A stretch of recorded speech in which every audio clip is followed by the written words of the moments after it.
Hastings was just a regular person. He never put himself on a pedestal. Even though he was deputy principal chief, he was always just a normal person. You could get along with him. You could talk with him.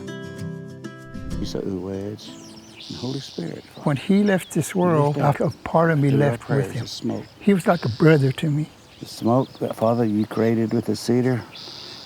We're thankful, Father, for all the men and women that have been in Sammy and in my life, Father. And one of these in particular is Hastings Shade and Loretta. We're so thankful for the blessings to know that one day we'll join them in the great beyond. He would say, don't idolize me, just keep up the work, you know. I was just a guy who was fortunate enough to be in the right place at the right time with the right people. Together we meshed, and we're quite the group, even though we're a bunch of liars. We were proud of him and watching him do what he got to do. And I know to this very day, some of the things that I do, I try to emulate what he's done. I do it because I still want him to be proud of me.